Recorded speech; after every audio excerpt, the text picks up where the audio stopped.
यार मैं ना मिडिल क्लास से हूँ और मिडिल क्लास होना बहुत गौरव की बात है। जिंदगी में कभी भी बोरियत नहीं होती, साला कुछ ना कुछ होता ही रहता है।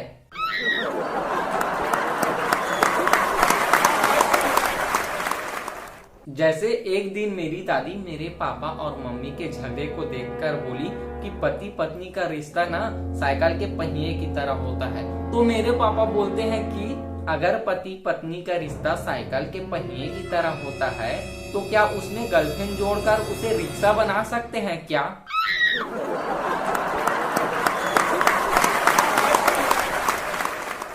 मैंने सोचा यार मेरे पापा इतनी उम्र में गर्लफ्रेंड के बारे में सोच रहे हैं और मैं अभी तक सिंगल हूँ।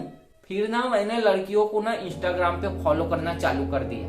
मैं बहुत इंस्टाग्राम चलाने लगा, इतना इंस्टाग्राम चलाने लगा कि अगर इंस्टाग्राम के जगह ट्रक चलाया होता तो आज ट्रक घर का हो गया होता। वैसे इंस्टाग्राम में ना अच्छी चीजें भी होती है। जैसे मैंने एक दिन रील देखा कि अगर आपको इंग्लिश सीखनी है तो आप इंग्लिश फिल्में देखना चालू कर दो। तो मैंने इंग्लिश फिल्में देखना शुरू कर दी और इंग्लिश फिल्में देखकर मेरी दो गलतफहमी दूर हो गई। पहला कि सोफा सिर्फ बैठकर टीवी देखने के लिए होता है और दूसरा नथुनी सिर्फ नाक में पहनी जाती है।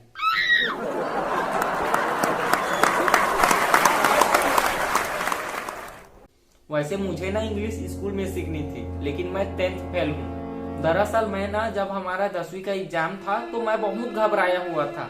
तभी हमारे स्कूल के प्रिंसिपल हमारी क्लास में आए और बोले कि छात्र छात्राओं घबराओ नहीं, 10वीं बोर्ड की परीक्षा बहुत ही आसान होती है, मैंने खुद 4 बार दी है।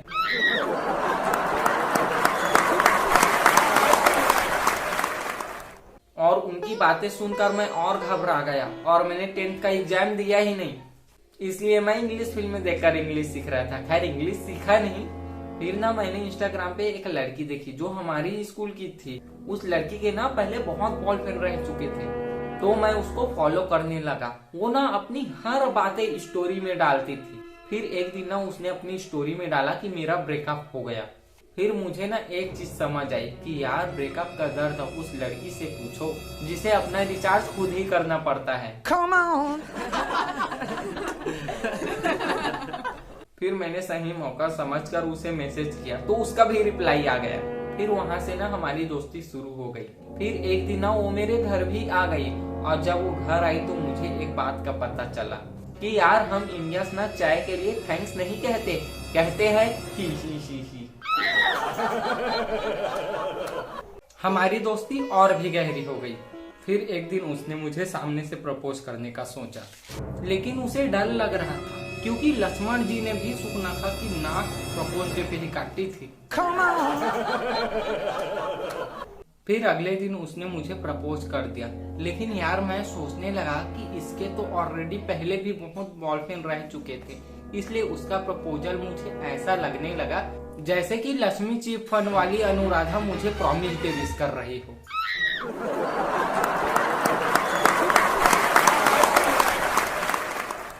फिर मैंने भरोसा करके हाँ कर दिया। मैंने सोचा कि चलो यार ये कैसे भी है लेकिन मैं इसे शिद्दत से प्यार करूंगा। पर यार ये जीवन के अजूबे ना बीच में आ जाते हैं। यार जीवन के ना 3 अजूबे होते हैं। मन कपड़ा नहीं है फिर भी मैला हो जाता है, दिल कांच नहीं है फिर भी टूट जाता है, और लाइन में हड्डी नहीं है फिर भी खड़ा हो जाता है।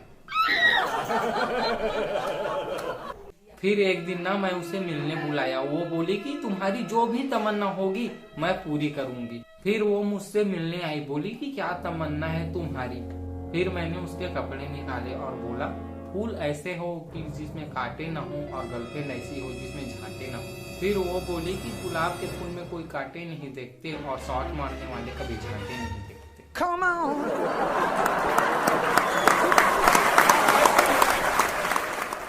तो मैंने भी कहा चलो ठीक है आओ कुछ खेलते हैं, तुम टांगे उठाओ हम खेलते हैं।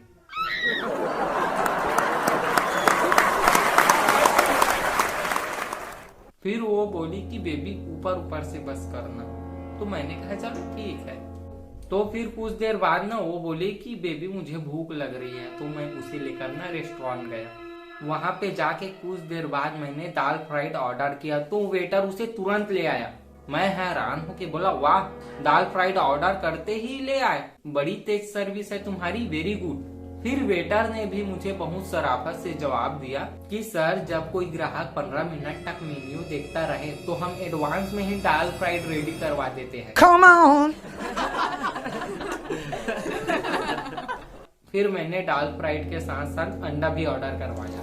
फिर हम दोनों जब अंडा खाने लगे तो उसके अंडे में वो जो पीला भाग नहीं होता अंडा का, तो वो नहीं था, पूरा अंडा सफेद था। वो मुझे दिखाकर बोली कि बेबी ये देखो, ये क्या है, पूरा सफेद है। तो मैं बोला कि मुर्गी ने भी मुर्गे को बोला होगा बेबी ऊपर ऊपर से करते हैं।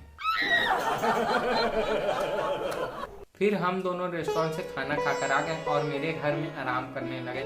फिर वो मेरे मोबाइल में ना यूट्यूब देखने लगी, तो यूट्यूब में ना बार बार ऐड आ रहा था। तो वो मुझसे बोली कि बेबी तुम ये यूट्यूब का प्रीमियम सब्सक्रिप्शन क्यों नहीं लेते।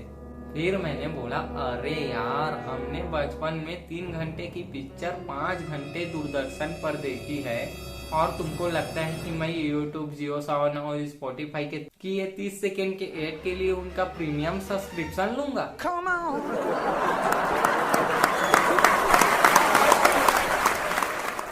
भाई, मुझे 30 सेकेंड का एड देखना उतना बेकार नहीं लगता। हाँ, टीवी वाला जो एड है ना वो थोड़ा बेकार लगता है। जैसे वो सर्फ एक्सल वाले कहते हैं ना कि दाग अच्छे होते हैं। अरे भाई, अगर दाग अच्छे होते हैं तो सर्फ बनाया ही क्यों?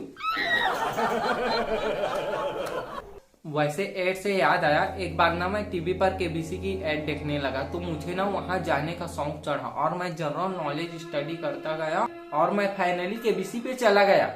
फिर वहां से मैंने ना अपनी गर्लफ्रेंड को कॉल करवाया। फिर अमिताभ बच्चन सर मेरी गर्लफ्रेंड से बोले कि नमस्कार, मैं अमिताभ बच्चन बोल रहा हूँ, कौन बनेगा करोड़पति में मेरे सामने बैठे हैं आपके बॉयफ्रेंड, आप उससे कुछ पूछना चाहोगी? तो मेरी गर्लफ्रेंड ने बोला कि मैं अपने बॉयफ्रेंड से पूछना चाहूंगी कि मेरे बापू ने खाना खाया।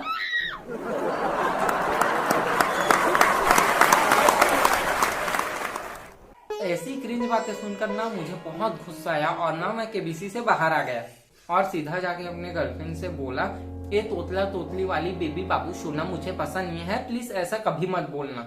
वो बोली, ठीक है, नहीं बोलूंगी। फिर एक दिन मैं उससे बोला, यार मैं ना केबीसी हार गया, सोचा था जीत कर हमारे लिए घर बनाऊंगा। फिर मैंने कहा चलो ठीक है, एक दिन हम ना अपने प्यार की गली में छोटा सा घर बनाएंगे। फिर वो बोले कि बाबू दीवारों पर पिंक कलर ही करवाएंगे।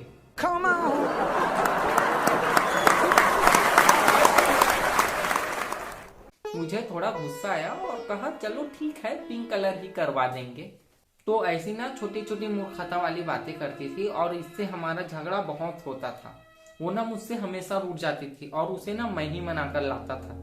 उसको शॉपिंग करवाता था, उसका रिचार्ज करवाता था, मूवी दिखाने ले जाता था ताकि वो मुझे छोड़कर किसी और के पास ना जाए। लेकिन वो झगड़े में हमेशा बोलती थी कि तुम मुझसे प्यार नहीं करती। यार, और किस हद तक मोहब्बत करता मैं उससे, उसके नाक से निकलने वाले बुलबुले को भी डायमंड कहा करता था मैं।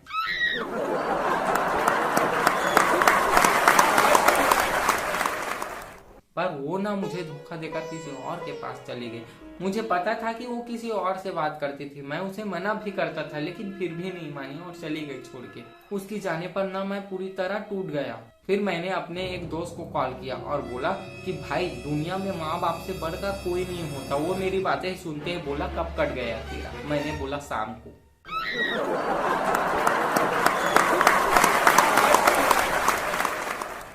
उसने मुझे कुछ कुछ समझाया और उससे बात करके मुझे समझ आया कि एक पुराना जिगरी दोस्त आपके लिए कुछ भी कर सकता है, बस वो आपकी इज्जत नहीं कर सकता।